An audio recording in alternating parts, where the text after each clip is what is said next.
Hi friends, అందరికీ good morning. మీరు చూస్తున్నారు Veediyam Telugu YouTube channel. Friends, ఈరోజు ఈ వీడియోలో మనం స్టేట్ బ్యాంక్ ఆఫ్ ఇండియాకి సంబంధించి ఎస్బీఐ లైఫ్ ఈ షీల్డ్ ఇన్స్టా అనే టర్మ్ ఇన్సూరెన్స్ సంబంధించి కంప్లీట్ డీటెయిల్స్ అయితే చూద్దాం. దీంట్లో ఇన్వెస్ట్ చేసుకోవడానికి మనకు ఎలిజిబిలిటీ క్రైటీరియా ఉంటుంది. దీంట్లో బెనిఫిట్స్, మెచ్యూరిటీ బెనిఫిట్స్ ఎలా ఉంటాయి, డెత్ బెనిఫిట్స్ ఎలా ఉంటాయి, ప్రీమియం ఎంత కట్టాలి, ఏ ఏజ్ వాళ్ళకి ఎంతెంత ప్రీమియం ఉంటుంది, ఎంతెంత ప్రీమియం కడితే మనకి ఎంతెంత అమౌంట్ వస్తుంది, తర్వాత దీంట్లో ఇన్సూరెన్స్ కవరేజ్ ఎంత ఉంటుంది, ఎన్ని లక్షల కవరేజ్ ఉంటుంది, తర్వాత దీనికి గ్రేస్ పీరియడ్ ఎంత ఉంటుంది, ఫ్రీ లుక్ పీరియడ్ ఎంత ఉంటుంది, తర్వాత దీనిపైన మనకు లోన్ ఇస్తారా, ఇస్తే ఎంత అమౌంట్ ఇస్తారు, ట్యాక్స్ బెనిఫిట్స్ ఎలా ఉంటాయి, తర్వాత రివైవల్ మనం కట్టకుండా వదిలేస్తే మళ్ళీ రీస్టార్ట్ చేసుకోవచ్చా, లేదా మనం కట్టలేకపోతే సరెండర్ చేసుకోవచ్చా, తర్వాత ఎక్స్క్లూజన్స్, దీంట్లో ఏమైనా ఎక్స్క్లూజన్స్ ఉన్నాయా, సూసైడ్ ఎక్స్క్లూజన్స్ అట్లాంటి ఏమైనా ఎక్స్క్లూజన్స్ ఉన్నాయా, తర్వాత మనం కొంత ఏ టర్మ్ ఎంతెంత ప్రీమియం కట్టాలి, ఇలా దీనికి సంబంధించిన కంప్లీట్ డీటెయిల్స్ అయితే ఈ వీడియోలో చూద్దాం. ఫ్రెండ్స్, ఇంకా మన ఛానల్ ఎవరైనా సబ్స్క్రైబ్ చేసుకున్నాం అంటే సబ్స్క్రైబ్ చేసుకొని పక్కన ఉన్న బెల్ ఐకాన్ క్లిక్ చేస్తే మన ఛానల్ వచ్చే కొత్త వీడియోస్ మీకు ఎప్పటికప్పుడు నోటిఫికేషన్ రూపంలో వస్తూ ఉంటాయి. ఈ వీడియోకి ఒక లైక్ అయితే చేయండి, ఎందుకంటే మీరు చేసే లైక్ అనేది మాకు కొంచెం సపోర్టివ్గా ఎంకరేజ్మెంట్గా ఉంటుంది. Thank you friends. ఇక టాపిక్లోకి వెళ్దాం. ఫస్ట్ దీనిలో ఎలిజిబిలిటీ చూద్దాం. ఎవరికి ఎలిజిబిలిటీ ఉంటుంది, ఏ ఏజ్ వాళ్ళకి ఎలిజిబిలిటీ ఉంటుంది అని చూస్తే ఏజ్ మినిమం వచ్చేసి 18 ఇయర్స్ ఉండాలి, మ్యాక్సిమం వచ్చేసి 60 ఇయర్స్. అంటే 18 నుంచి 60 సంవత్సరాల మధ్యలో ఉన్న వాళ్ళు ఎవరైనా సరే ఈ టర్మ్ ఇన్సూరెన్స్ తీసుకోవచ్చు. పాలసీ టర్మ్ వచ్చేసి 10 సంవత్సరాలు. అంటే మీరు 30 ఇయర్స్ ఏజ్లో కడితే అది 40 ఇయర్స్ ఏజ్ వరకు, అంటే 10 ఇయర్స్ టర్మ్ అనమాట. ఇది 40 ఇయర్స్ వరకు కవర్ అవుతుంది. ఒకవేళ మీరు 40లో కడితే 50 ఇయర్స్ వరకు కవర్ అవుతుంది. తర్వాత ప్రీమియం పేమెంట్ టర్మ్, ఇది అమౌంట్ ఎన్ని సంవత్సరాలు కట్టాలి అంటే సేమ్ పాలసీ టర్మ్ 10 ఇయర్స్ కదా, ఆ 10 ఇయర్స్ మీరు కట్టాలి. అది మీరు ఇయర్లీ కట్టవచ్చు, మంత్లీ కట్టవచ్చు, క్వార్టర్లీ కూడా కట్టవచ్చు అనమాట. సో మీరు సంవత్సరానికి ఒకసారి అలా కడుతున్నారనుకోండి, సంవత్సరానికి ఒకసారి అలా 10 సంవత్సరాలు కట్టాలి. 10 సంవత్సరాల కవరేజ్ మీకు ఉంటుంది. తర్వాత సమ్ అష్యూర్డ్, మీకు ఎన్ని లక్షల పాలసీ ఇస్తారనేది చూస్తే మనకు 10 లక్షల నుంచి 60 లక్షల వరకు మీకు ఎంత అమౌంట్ కావాలి, ఎంత టర్మ్ ఇన్సూరెన్స్ కావాలి అనే దాన్ని బట్టి మీకు ప్రీమియం అనేది మారుతూ ఉంటుంది అనమాట. నెక్స్ట్ ఈ టర్మ్ ఇన్సూరెన్స్లో 2 ప్లాన్స్ అయితే ఉంటాయి, ప్లాన్ ఏ, ప్లాన్ బి అని. ప్లాన్ ఏ అంటే ప్యూర్ టర్మ్ ఇన్సూరెన్స్ అనమాట. ప్లాన్ బి వచ్చేసి term insurance with return of premium, మనం ఏదైతే కట్టింటామో ఆ అమౌంట్ రిటర్న్ వచ్చేదనమాట. ఇది ప్లాన్ బి. బెనిఫిట్స్ చూద్దాం, మెచ్యూరిటీ బెనిఫిట్ ఎలా ఉంటుంది, డెత్ బెనిఫిట్ ఎలా ఉంటుంది అనేది. ఫస్ట్ మెచ్యూరిటీ బెనిఫిట్ మనం చెప్పుకున్నాం. Plan A pure term insurance, దీనిలో ఎటువంటి మెచ్యూరిటీ బెనిఫిట్ ఉండదు. ప్లాన్ బి అనేది term insurance with return of premium. So మనం ఎంతైతే కట్టింటామో మినిమం, ఫర్ ఎగ్జాంపుల్ 30 ఇయర్స్లో తీసుకున్నారు అనుకోండి, 30 ఇయర్స్ ఏజ్లో ఒక 10 ఇయర్స్ అంటే 40 ఇయర్స్ ఏజ్ వరకు కవర్ అవుతుంది. మీరు 40 ఇయర్స్ ఏజ్ వరకు, మీరు 40 ఇయర్స్ ఏజ్ తర్వాత బ్రతికి ఉంటే మీకు అప్పటికి మీకు టర్మ్ కంప్లీట్ అయిపోతుంది. కాబట్టి మీరు ఎంతైతే అమౌంట్ కట్టింటారో ఆ అమౌంట్ ఇక్కడ ఇవ్వడం జరుగుతుంది అనమాట ప్లాన్ బిలో. సో టోటల్గా మీరు ఎంతైతే కట్టింటారో ఆ అమౌంట్ వెనక్కి ఇవ్వడం జరుగుతుంది. డెత్ బెనిఫిట్ చూద్దాము.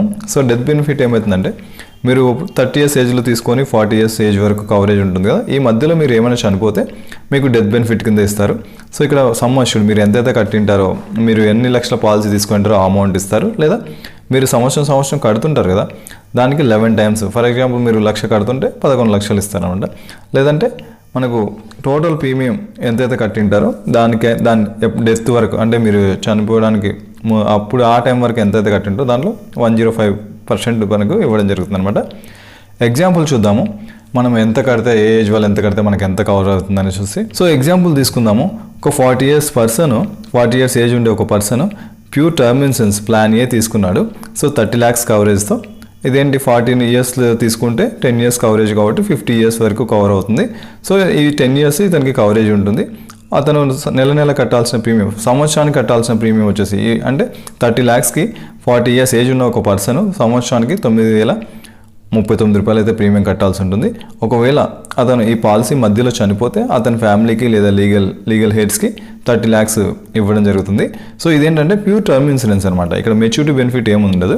ఒకవేళ అతను ఈ మధ్యలో చనిపోకుండా అలాగే బ్రతికి ఉంటే అతనికి టర్మ్ ఇన్సూరెన్స్ కవరేజ్ ఏమి ఉండదు. అంటే ప్యూర్ మనకు మనీ బ్యాక్ పాలసీ కాదు కదా, ప్లాన్ ఏ తీసుకున్నాడు కాబట్టి అతనికి మీరు కట్టిన అమౌంట్ ఏం రాదనమాట.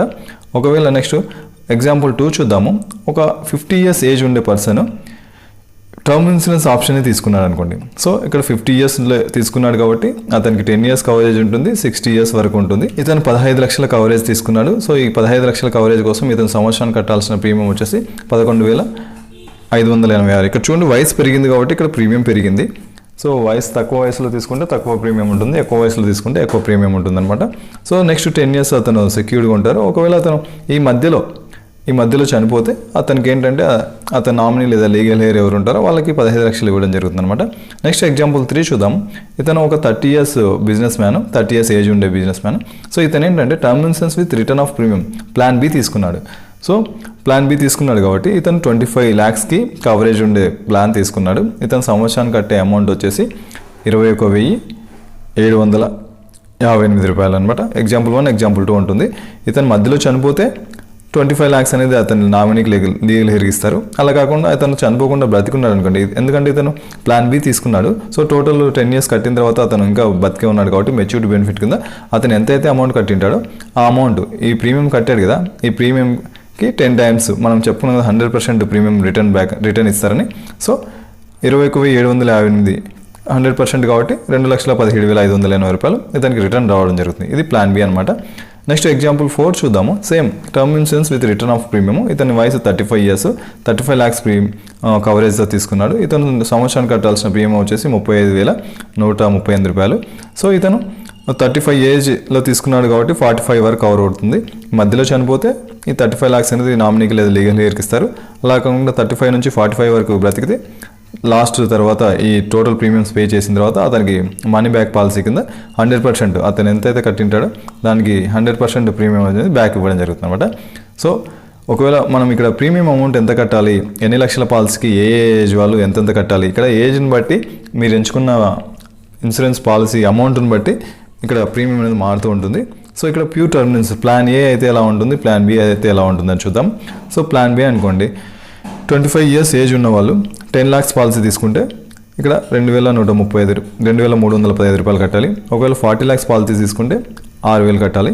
సో ఒకవేళ 45 years ఏజ్ వాళ్ళు మీకు 15 lakhs తీసుకుంటే ఎంత కట్టాలి? ఒకసారి ఈ వీడియోని పాస్ చేసి ఏ ఏజ్ వాళ్ళు ఎంతెంత పాలసీ తీసుకుంటే ఎంతెంత అమౌంట్ పాలసీ తీసుకుంటే ఎంతెంత కట్టాలో ఒకసారి చూడండి. Next same term insurance with return of premium plan B తీసుకుంటే ప్రీమియం అమౌంట్స్ ఎలా ఉంటాయని చూస్తే చూడండి, 25 years ఏజ్ వాళ్ళు 10 lakhs పాలసీ తీసుకుంటే 11,000. ఇక్కడ మీరు గమనించారా ప్లాన్ ఏకి ప్లాన్ బికి డిఫరెన్స్ ఏంటంటే ప్లాన్ ఏలో ప్రీమియం తక్కువ ఉంటుంది, ప్లాన్ బిలో ప్రీమియం ఎక్కువ ఉంటుంది. ఎందుకంటే మీకు అమౌంట్ రిటర్న్ వస్తుంది కదా, ఆ రిటర్న్ అమౌంట్ ఉంటుంది కాబట్టి మీకు ఆ ఆప్షన్ ఉంటుంది కాబట్టి ఇక్కడ మీకు హై ప్రీమియం ఉంటుంది అనమాట. దీనికి చాలా తేడా ఉంటుంది. ఒకసారి మీరు ఈ వీడియోని కూడా దీన్ని కూడా పాస్ చేసి ఒకసారి చూడండి మీకు ఏ ఏజ్కి ఎంతెంత పాలసీకి ఎంతెంత కట్టాలి అనేది. నెక్స్ట్ దీనిలో లోన్ ఏమైనా ఇస్తారా అని చూస్తే ఇక్కడ ఏంటంటే ప్లాన్ ఏలో ఎటువంటి లోన్ ఉండదు, ఎందుకంటే ఇది ప్యూర్ టర్మ్ ఇన్సూరెన్స్ కాబట్టి దీనిలో పాలసీకి సంబంధించి లోన్ ఏమి ఉండదు, ఎప్పటికప్పుడు మీకు కవరేజ్ వస్తుంటుంది. Plan below term insurance with return of premium ఉంటుంది కాబట్టి మీకు ఆ రిటర్న్ వచ్చే మీ ప్రీమియం రిటర్న్ వచ్చే దాంట్లో మీకు లోన్ అయితే ఇవ్వడం జరుగుతుంది. ఇంకో 50% మీకు ఎంతైతే అమౌంట్ వస్తుందో, అంటే ఫర్ ఎగ్జాంపుల్ మీరు సంవత్సరానికి 10,000 కట్టింటారు. సో అట్లా 5 సంవత్సరాలు కట్టినారు లేదా 10 సంవత్సరాలు కట్టినారు అంటే దాంట్లో మీరు ఎంతైతే కట్టింటారో దాంట్లో 50% మీకు లోన్ ఇవ్వడం జరుగుతుంది. ప్లాన్ ఏలో లోన్ ఉండదు, ప్లాన్ బిలో లోన్ ఇస్తారు.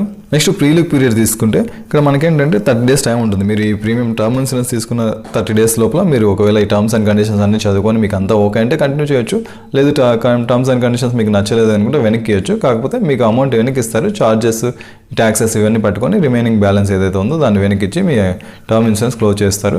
గ్రేస్ పీరియడ్ మీరు అమౌంట్ కడుతుంటారు కదా ప్రీమియము సంవత్సరానికి ఒకసారి లేదా నెలకు ఒకసారి, ఒకవేళ మీరు సంవత్సరానికి ఒకసారి కడుతున్నారు అనుకోండి 30 days ఉంటుంది టైం. ఒకవేళ మీరు మంత్లీ కడుతుంటే 15 days ఉంటుంది. అంటే మీరు 1వ తేదీ కట్టాలనుకుంటే 15 days అంటే 15th వరకు లోపల మీరు కట్టాలి మంత్లీ. అదే ఇయర్లీ అనుకో ఒక 1 month టైం ఉంటుంది అటు ఇటు. సో మీరు గ్రేస్ పీరియడ్ అది. నెక్స్ట్ సరెండర్ బెనిఫిట్ మనకు చెప్పుకున్నాం కదా, ప్లాన్ ఏ అనేది ప్యూర్ టర్మ్ ఇన్సూరెన్స్ కాబట్టి దాంట్లో మనకు ఎటువంటి అమౌంట్ రాదు కాబట్టి దాంట్లో సరెండర్ బెనిఫిట్స్ కింద ఏమి ఉండదు. Plan B term insurance with return of premium కాబట్టి సో మనకి ఇక్కడ సరెండర్ బెనిఫిట్ మనకు ఉంటుంది. ఇది అట్లీస్ట్ 1 year మీరు కంప్లీట్గా కట్టిన తర్వాతనే మీరు సరెండర్ చేసుకోవాలంటే సరెండర్ చేసుకోవచ్చు. ప్లాన్ బిలో మీరు ఎంతైతే అమౌంట్ కట్టింటారో దాంట్లో సరెండర్ బెనిఫిట్ కింద వచ్చే వాల్యూ ప్రకారం మీకు అమౌంట్ అయితే ఇవ్వడం జరుగుతుంది. ప్లాన్ ఏలో ఉండదు, ప్లాన్ బిలో ఉంటుంది. రివైవల్ ఫెసిలిటీ మీరు కట్టకుండా వదిలేసి ఉంటారు. మీరు ఒక 10 years పాలసీ తీసుకున్నారనుకోండి, ఇది 10 years పాలసీ కదా తీసుకున్నారనుకోండి, ఒక 2 ఏళ్ళు కట్టి ఒక 2-3 ఏళ్ళు కట్టకుండా వదిలేసి ఉంటారనుకోండి, అట్లాంటి టైంలో మళ్ళీ మీరు రీస్టార్ట్ చేసుకోవచ్చు.